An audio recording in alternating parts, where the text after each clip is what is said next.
السلام عليكم ورحمة الله وبركاته. اللهم صل وسلم وبارك على سيدنا محمد وعلى آله وصحبه أجمعين. أهلا وسهلا بيكم في قناة الريف في مصر. أنا أم عمر ودي قناتنا. جزاكم الله كل خير من فضلكم. لو انتوا لسه ما اشتركتوش في القناة اشتركوا في القناة وفعلوا الجرس عشان يوصل لكم كل جديد مننا في الريف. اولا احنا النهارده بنعمل بنغمس حاجه اسمها بتاوي او رقاق. في ناس بتقول عليه بتاوي وفي ناس بتقول عليه رقاق. احنا عندنا هنا في قريتنا بنقول عليه بتاوي، فاللي عارفه بالبتاوي او عارفه بالرقاق هو ده اللي احنا بنعمله النهارده احنا بنخبزه في الفرن البلدي يا جماعه. الفرن البلدي، الفرن اللي بيعتمد في ايده بالقش والخشب والحطب، يعني مش بنعتمد فيه على الغاز. انتوا عارفين ما شاء الله يعني سعر انبوبة الغاز دلوقتي عدى رقم، يعني ما شاء الله. فعشان تعمل مثلا كمية محترمة لأولادك في البيت، خبير رقاق قرص فلاحي، هتكون محتاج انبوبة واتنين، يعني مبلغ كبير.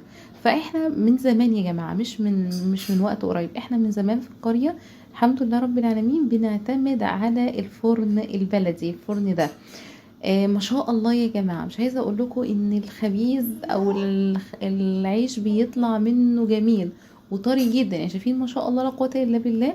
الرقاق طالع او البتاوي طالع جميل جدا. احنا هنا في القرية يا جماعة لما بنيجي نخبز او نعمل اي حاجة بنساعد بعض.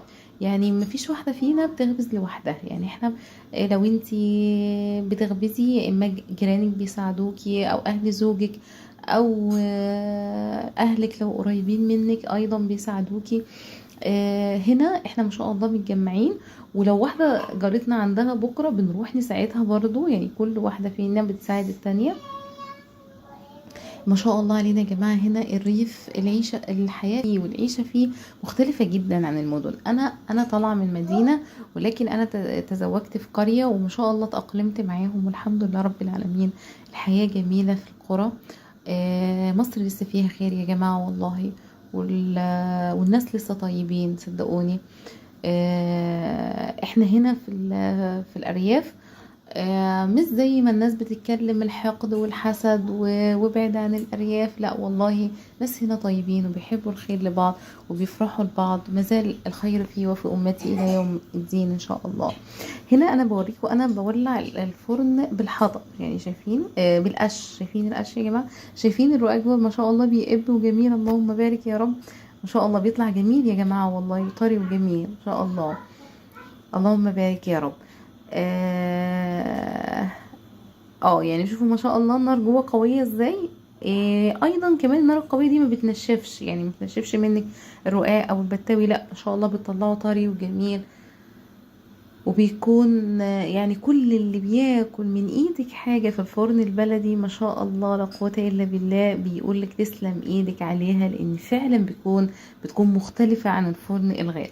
انا عارفة ان ناس كتير في المدن يعني صعب عليها انها تعمل الفرن البلدي بتاعنا ده، وحتى لو عملته هيكون صعب عليها انها تجيب الاداة اللي احنا هنا بنروح. يعني ما شاء الله. دي جارتي ما شاء الله بترحه، اهو بتروح البتاوي. هيكون صعب نرجع تاني، هيكون صعب عليها ان هي تجيب القش او الخشب او الحطب، هتجيبهم منين؟ لكن هم عندنا الحمد لله رب العالمين الحاجات دي عندنا في القرية متوفرة. لو انتوا وصلتوا معايا للنقطة دي في الفيديو، من فضلكم اشتركوا في القناة واعملوا لايك يا جماعة. من فضلكم حطوا لايك على الفيديو عشان يوصل لأكبر عدد ممكن. ومن فضلكم شجعونا، ولو يعني لو النوعية دي من الفيديوهات عجبتكم اكتبوا لي في الكومنتات، وانا بإذن رب العالمين هصور لكم ايامنا في الخبيز. يعني هنعمل قرص بلدي وهنعمل اللي هو العيش البلدي يا جماعة، عارفينه اللي هو العيش اللي بيسموه العيش التخين. يعني لو النوعيه دي من الفيديوهات عجبتكم من فضلكم اكتبوا لي في الكومنتات، وانا باذن رب العالمين هصور لكم وانزل لكم. ولسه معانا فيديوهات وحاجات جميله هنعيشها واجواء جميله هنعيشها في الريف المصري. وشكرا لكم والسلام عليكم ورحمه الله وبركاته.